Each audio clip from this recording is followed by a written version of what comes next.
안녕하십니까, 엑스텐입니다. 시황 말씀드리겠고요. 오늘은 월스트리트가 어떻게 맥세븐과 주요 종목들의 목표가를 정하고 있는지 한번 분석해 보겠고요. 그 다음에 네오클라우드라고 그러죠. 그 3인방을 종목을 모아서 말씀드리도록 하겠습니다. 자, 어제 시황 좀 보겠습니다. 일단 러셀 2000은 좀 올라줬고요. 그리고 나머지들은 다 이제 마이너스 났습니다. 사실은 다우도 보면은 플러스가 났을 때는 야, 이젠 신고점을 뚫나 보다 경쟁을 가졌는데 결국은 마이너스로 끝나고 말았습니다. 어제 보면 그로스 스탁들이 많이 빠졌고요. 그 다음에 미드캡하고 스몰캡들이 좀 올랐다, 이렇게 볼 수 있겠습니다.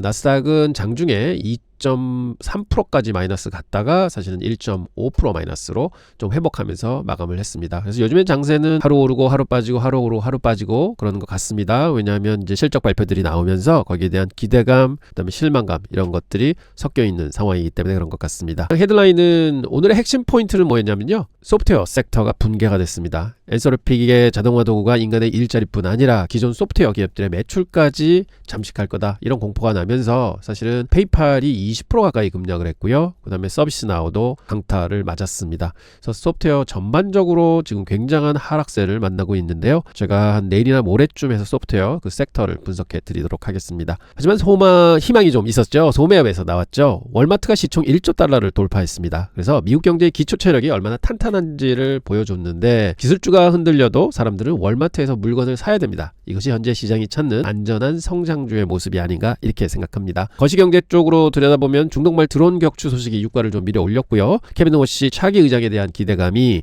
채권 수익률 곡선의 비정상적인 스티프니스를 좀 만들었습니다. 그래서 인플레이션과 고금리의 망령이 다시 고개를 들고 있다 하고 볼 수 있겠습니다. 그래서 현재 상황은 성장주에 대한 무조건적인 신뢰는 위험하다는 신호가 여기저기서 좀 울리고 있습니다. 월마트, 코스트코와 같은 필수 소비재와 지정학적 리스크를 방어할 수 있는 에너지 섹터도 관심 있게 봐주시기 바랍니다. 시장의 소음이 아닌 데이터의 신호를 믿으시기 바랍니다. 저희가 보고 있는 SMH 좀 하락 추세를 맞고 있는 듯 보입니다. 어제도 큰 음봉이 발생을 했고요. 굉장히 이제 등락폭이 컸죠. 그리고 거래도 많이 실렸습니다. 그래서 이 모습은 뭐냐 하면 프라핏 테이킹과 저점 매수가 부딪히고 있는 구간에 접어들었다, 이렇게 볼 수 있겠고, 400 지지선을 좀 깼습니다. 그래서 어제는 2.52% 마이너스가 나면서 끝났다, 이렇게 말씀을 드립니다. 맥세븐 종목들 한번 보시겠습니다. 연초 대비해서 현재 SMH 10% 올라와 있지만 엔비디아가 3.3% 빠져 있고요.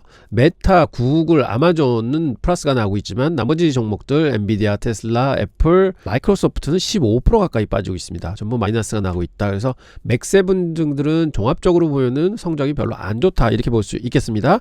월스트리트가 이 맥세븐 종목들은 어떤 타겟 가격을 가지고 있는지 한번 분석해 보도록 하겠습니다. 자, 엔비디아입니다. 시총이 4.3 트릴리언 달러죠. 굉장히 자장 시총이 큰 종목입니다. 보시면 애널리스트들은 프라이스 타겟을 253불로 정하고 있는데 계속 올라오고 있죠. 지금 현재 주가는 180불 선에 놓여 있습니다. 상승은 40%의 상승 여력을 가지고 있다, 이렇게 볼 수 있겠고요. 프라이스 타겟 로우는 140불 선입니다. 그리고 프라이스 타겟 하이는 352불에 놓여 있습니다. 그리고 3년 동안에 애널리스트의 웨이팅을 보면은 현재 좀 이제 꺾였다가 다시 올라와서 4.66, 굉장히 높은 레이팅을 유지하고 있다. 그래서 엔비디아는 너무 괴리가 많아서 항상 과거에도 보면 괴리가 이 정도 벌어지면 또 쫓아잡았고, 괴리 떨어지면 쫓아잡았고 하는 탄력성이 있습니다. 그래서 지금도 괴리가 이렇게 벌어지고 있는 거는 경국적으로는 따라잡지 않을까, 이렇게 보고 있어서 엔비디아는 빠질 때마다 사시는 종목이다, 저는 이렇게 말씀드리고 싶습니다. 구글입니다. 4.1 트릴리언입니다. 시총 2위 종목입니다. 구글은 프라이스 타겟이 345불로 정해져 있는데 벌써 339불, 거의 붙어 있습니다. 1.75% 뒤져 있는데요. 거의 타겟 프라이스에 와 있다. 그리고 상방 타겟은 432불 가르치고 있고, 로우는 185불에 놓여 있습니다. 그 웨이팅 보면은 계속해서 올라오고 있고요. 4.58, 역사적으로 굉장히 높은 위치에 있다. 그래서 애널리스트들은 굉장히 좋게 보는 주식이지만 벌써 타겟 프라이스에는 근접해 있다, 이렇게 볼 수 있겠습니다. 과거에도 보면 타겟 프라이스를 넘은 적이 몇 번 있지만 그래도 타겟 프라이스 언더에서 놀았던 종목이다, 이렇게 볼 수 있겠습니다. 애플입니다. 지금 보면 프라이스 타겟이 292불로 놓여 있습니다. 최근에 실적 발표 나오고 조금 더 올라왔죠. 그리고 애플은 실적 발표 나오고 거기에 대해서 긍정적으로 반응하면서 주가가 많이 쫓아왔습니다. 그래서 269불에 현재 있는데 지금 타겟 프라이스까지는 한 8%의 여유가 있다 이렇게 볼 수 있겠고요. 자, 프라이스 타겟 하이는 350불 책정하고 있고 프라이스 타겟 로우는 205불에 놓여 있습니다. 그래서 애플도 보면 거의 다 애널리스트의 타겟에 와 있다 이렇게 볼 수 있겠고요. 지금 현재 레이팅은 조금 올라와서 4를 가리키고 있습니다. 그다음은 마이크로소프트입니다. 3 트릴리언 달러죠. 보면 마이크로소프트는 이번에 실적 발표 나오고 조금 타겟 프라이스가 꺾였습니다. 그래서 타겟 프라이스는 603불에 놓여 있고요. 현재 주가는 411불까지 밀려 있습니다. 프라이스 타겟 로우가 450불입니다. 그래서 로우보다도 적다. 즉 모든 애널리스트가 추정하는 주가보다 지금 마이크로소프트는 내려와 있다. 이렇게 볼 수 있겠습니다. 그리고 특히 요즘에 소프트웨어 쪽이 많이 밀려서 같이 덩달아 밀려 내려오고 있다. 이렇게 볼 수 있겠고요. 그래서 타겟 프라이스까지는 얼마가 남아 있느냐? 무려 46%가 남아 있습니다. 그래서 프라이스 타겟을 간다면은 46%의 상승이 일어날 거다 하는 얘기인데요. 레이팅은 계속해서 높은 위치를 작용하고 있습니다. 그래서 보면 과거에도 좀 벌어지면 다시 붙었고 벌어지면 다시 붙었던 성격이 있기 때문에 지금 괴리가 굉장히 많이 벌어져 있는 상황입니다. 그래서 일단은 조금은 시장이 반등을 하게 되면 마이크로소프트는 조금 더 탄력받고 빨리 주가가 오르지 않을까 이렇게 예상해 봅니다. 아마존입니다. 아마존은 항상 보면은 타겟 프라이스를 터치를 못했던 그런 성격을 가지고 있습니다. 그래서 현재 프라이스 타겟은 296불을 가지고 있고요. 아마존 현재 주가는 238불입니다. 그래서 프라이스 타겟 로우는 230불에 놓여 있고 프라이스 타겟 하이가 360불에 놓여 있어요. 근데 아마존도 거의 프라이스 타겟 로우에 근접하고 있다. 요 업턴은 지금 한 24% 정도 남아있는 위치에 있습니다. 그리고 웨이팅은 최근에 이제 좀 빠지고 있죠. 그래서 4.66으로 좀 내려왔다 이렇게 볼 수 있겠습니다. 그 다음에 메타입니다. 메타도 보면 계속해서 애널리스트의 예상치를 따라 올라오던 종목인데 최근에 보면 조금 밀려 있습니다. 타겟 프라이스 858불 나오고 있고요. 프라이스 타겟 로우가 700불인데 그거보다 밑에 주가가 위치해 있습니다. 691불에 위치해 있습니다. 그래서 지금 괴리는 한 24% 정도 발생하고 있다. 그리고 이번에 메타 실적 발표 나오면서 프라이스 타겟이 조금 올라왔습니다. 그리고 프라이스 타겟 하이는 1144불에 놓여 있다고 할 수 있겠고요. 그다음에 이번에 레이팅이 다시 한번 올라왔습니다. 역대 최고치를 뚫었습니다. 메타 4.69 나왔고요. 올해 실적 발표 나오면서 레이팅 한번 또 확 올랐죠. 그럼 결론은 뭐냐? 월스트리트의 애널리스트들은 메타를 굉장히 높게 평가하고 있고 그래서 계속 이제 좋아하는 종목이다. 그런데 아직 괴리가 24% 정도 나 있다. 결국은 10% 올랐는데도 지금 24%가 나 있는 상황입니다. 그래서 아직도 메타는 올라갈 룸이 많이 있다. 이렇게 볼 수 있겠습니다. 테슬라입니다. 1.5 트릴리언 달러죠. 지금 테슬라는 항상 보면 애널리스트의 평가치보다 기대치보다 더 높게 주가가 움직였던 종목입니다. 그래서 지금도 마찬가지입니다. 프라이스 타겟이 418불에 놓여 있고 테슬라 가격은 421불을 찍고 있습니다. 하이 타겟은 600불이고요. 로우 타겟은 125불이다. 그래서 지금 거의 프라이스 타겟하고 붙어 있다. 이렇게 볼 수 있겠습니다. 레이팅은 조금씩은 계속 올라가고 있습니다. 아무래도 로보틱스에 대한 기대치가 애널리스트들이 가지기 시작한 것 같고요. 그래서 조금 올라가고 있다. 이렇게 볼 수 있겠습니다. 그 다음에는 브로드컴이죠. 브로드컴 최근에 많이 빠졌습니다. 현재 프라이스 타겟은 458불 가지고 있고요. 하이 타겟 535불입니다. 프라이스 타겟 로우가 370불인데 현재 주가는 320불에 놓여 있습니다. 진짜 많이 밑으로 내려와 있고요. 현재 프라이스 타겟과 현재가의 괴리는 43% 정도가 나고 있습니다. 그래서 과거에도 보면 괴리가 많이 났을 때는 따라잡는다. 그래서 이번에도 괴리가 많이 나기 때문에 충분히 따라갈 수 있는 여력이 있다. 이렇게 봐서 브로드컴도 저점 매수는 좋은 기회다. 이렇게 볼 수 있겠습니다. 그리고 레이팅 보시면은요. 또 최고치 뚫고 있습니다. 4.78입니다. 월스트리트의 애널리스트들은 이 브로드컴은 굉장히 높게 평가하고 있는 주식인데 현재 한 40% 정도 프라이스 타겟에서 밀려 있다 이렇게 볼 수 있겠습니다. 다음은 팔란티어입니다. 이제 실적 발표 나왔었죠. 실적 발표 나오고 애널리스트 레이팅 보십시오. 위로 치솟았습니다. 3.59였습니다. 하지만 한동안 보면 애널리스트들이 계속 프라이스를 올려왔고요. 그렇지만 주가는 애널리스트의 타겟보다 항상 높이 둥둥둥 떠왔습니다. 근데 요번만은 다르게 밑으로 내려왔습니다. 그래서 팔란티어 157불 가르치고 있는데 프라이스 타겟은 190불을 가르치고 있고 하이는 260불, 그 다음에 프라이스 타겟 로우는 70불입니다. 그래서 예전에는 잘 인정을 안 해주다가 이제는 팔란티어가 점점점 확장하고 성장하는 모습을 보면서 애널리스트들도 거기에 동의를 하고 있다 하는 모습을 볼 수 있습니다. 어제도 말씀드렸지만 밸류에이션이 너무 비싸다 하는 단점은 가지고 있습니다. 그래서 현재는 프라이스 타겟보다는 한 20% 뒤져 있다 이렇게 볼 수 있겠습니다. 아이언큐입니다. 0.013 트릴리언 달러고요. 보시면 프라이스 타겟은 74불에 놓여 있고요. 프라이스 하이가 100불, 그다음에 프라이스 로우가 47불인데 그 로우보다도 밑에 주가가 위치해 있습니다. 38불에 놓여 있고요. 그래서 지금 보면은 그 94%나 놓여 있습니다. 즉 74불이 타겟인데 아이온큐의 현재 가격은 38불이다. 100%나 뒤져 있다. 그래서 기대치 적어질 때는 애널리스트의 생각에 맞다 하고 쫓아갔고요. 또 떨어질 때는 또 쫓아갔습니다. 이번에도 떨어지고 있습니다. 그래서 저는 조만간 시장이 조금 환호성을 올리게 되면 결국은 프라이스 타겟을 다시 쫓아가지 않을까 해서 아이온큐도 저점 매수 신호가 발생을 한다, 이렇게 볼 수 있겠습니다. 그 레이팅도 계속해서 4.46 높은 위치 가지고 있습니다. 그래서 아이온큐도 너무 실망하지 마시고 조금은 자금 있으시면은 조금 더 물 타시는 것도 좋은 방법이다, 이렇게 말씀드립니다. 차트를 보시면은요, 엔비디아, 팔란티어 이미 10배, 100배 오른 주식들을 보며 너무 늦었다고 생각하십니다. 네, 많은 분들이 이미 모두가 아는 주식에만 집중하고 계십니다. 그래서 제가 위에 있는 10개 주식을 쭉 말씀을 드렸었는데요. 하지만 진정한 기회는 다음 단계에 있습니다. 초기 붐이 지나고 이제 실질적인 인프라가 구축되는 단계, 남들이 주목하지 않는 바로 지금이 이 고성장주들을 선점할 마지막 골든타임이라고 저는 생각을 합니다.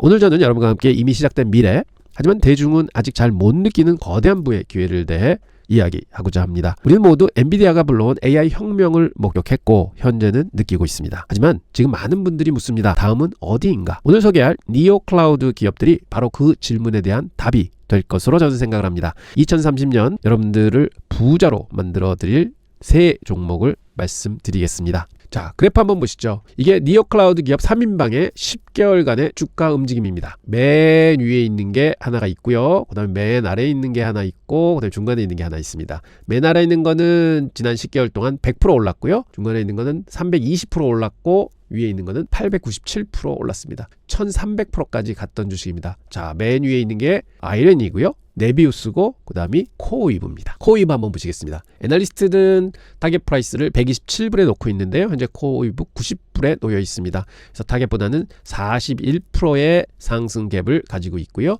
하이 타겟은 251불 가르치고 있고, 로우는 41불 가르치고 있습니다. 레이팅도 이제는 많이 올라와서요, 4를 가지고 있습니다. 역대 최고치입니다. 자, 애널리스트도 이제 좋게 평가하기 시작했다, 이렇게 볼 수 있겠고요. 프라이스 타겟은 146불에 놓여 있고요. 네비우스가 89불에 지금 거래되고 있습니다. 로우 타겟 70불, 그 다음에 하이 타겟 211불인데요.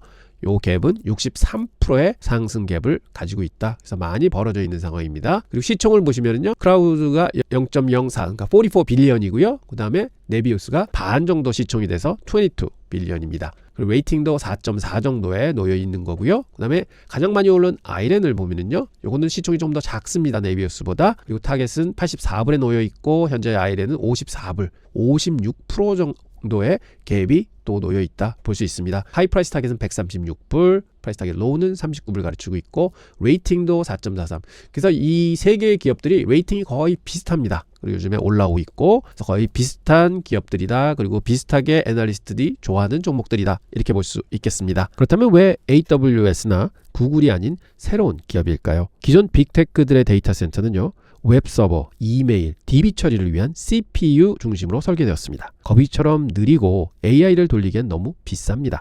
반면 니오 클라우드는 태생부터 다릅니다. AI 학습과 추론만을 위해 고밀도 GPU 렉과 초고속 네트워크로 무장한 AI 전용 인프라입니다. AI 시대에는 AI 전용도로가 필요한 것입니다. 이것이 바로 이들이 빅테크를 이기고 성장할 수 있는 이유입니다. 시장의 크기를 보십시오. 향후 8년에서 10년 사이 AI 컴퓨팅 시장은 30배 성장해서 1조 달러, 즉 약 1,300조 원 규모에 도달할 것으로 예상하고 있습니다. 연평균 성장률이 50%가 넘습니다. 이는 S&P 500 평균 성장 속도보다 3배나 빠른 속도입니다. 전세계 컴퓨팅 수요의 30%가 AI로 채워질 이 거대한 파도 속에서 오늘 소개할 기업들이 그 중심에 서게 될 것입니다. 물론 무조건적인 낙관은 경계해야 합니다. 우리는 냉철하게 4가지 리스크를 점검해야 합니다. 첫째는 막대한 초기 투자 비용을 어떻게 감당할 것인가. 둘째, 엔비디아 칩 공급에 대한 절대적 의존도는 너무 높지 않은가. 세 번째, 마이크로소프트나 구글 같은 거인들과의 경쟁을 이길 수 있을까. 마지막으로 AI 연료인 전력을 어떻게 확보할 것인가. 이 질문들의 명쾌한 답을 내놓고 있는 생존자 3곳을 선정했습니다. 치열한 검증 끝에 살아남는 3명의 주인공입니다. 첫째, 압도적 1위자 엔비디아의 파트너인 코어웨이브입니다. 둘째는 유럽의 강자이자 규제와 보안에 특화된 네비우스입니다. 세 번째는 비트코인 광부에서 전력 부자로 변신한 아이렌입니다. 각각 왕관, 방패, 번개라는 확실한 무기를 가진 이들을 하나씩 살펴보겠습니다. 말씀드리기 전에 이 기업들은 극성장주입니다. 고전적인 워렌 버핏의 우량 기업 분석 툴로는 통하지 않습니다. 미래를 기대하는 하이리스크 하이리턴 종목이라고 생각해 주시기 바랍니다. 워렌 버핏이라면 절대 투자 안 할 기업들이죠. 워렌 버핏이 엔비디아에 투자를 못한 것과 같은 초고속 성장주라는 말씀 다시 드립니다. 이념은 꼭 유념해 주시기 바랍니다. 먼저 대장주 코어이브입니다. 전 세계 41개 데이터 센터를 보유하고 있고 25만 개 이상의 GPU를 확보하고 있습니다. 명실상부한 1위입니다. 분기 매출은 134% 성장했고 무엇보다 놀라운 건 주문 잔고가 55억 달러, 약 7조 원에 달하고 있습니다. 1년 새 271%나 폭증했습니다. 오픈 AI, 마이크로소프트가 줄을 서서 이들의 인프라를 쓰고 있습니다. 코어이브의 가장 큰 해자는 엔비디아와의 혈맹입니다. 엔비디아는 최신 칩인 블랙웰을 코어이브에 최우선 공급하는 론치패드 전략을 씁니다. 엔비디아가 직접 주당 87달러의 지분 투자를 했고 미판매 제어가 생기면 엔비디아가 되사주는 파격적인 안전판 계약까지 맺었습니다. 즉 엔비디아의 성공은 곧 코어이브의 성공입니다. 두 번째는 유럽의 숨은 강자 네비우스입니다. 코어이브가 범용이라면 네비우스는 특수 전용입니다. 의료, 금융, 정부 등 데이터 보안이 생명인 곳을 위해 국가형 시장을 장악하고 있습니다. 성장 속도는 코어이브보다 3배 빠른 355%에 달하며 2026년 목표 매출은 최대 90억 달러 규모입니다. 유럽 최초로 블랙웰 울트라를 도입하는 등 기술력 또한 세계 최고 수준으로 치닫고 있습니다. 세 번째는 가장 독특한 포지션의 아이렌입니다. 이들은 비트코인 채굴 기업에서 AI 인프라 기업으로 완벽하게 변신 중에 있습니다. 이들의 무기는 유연성입니다.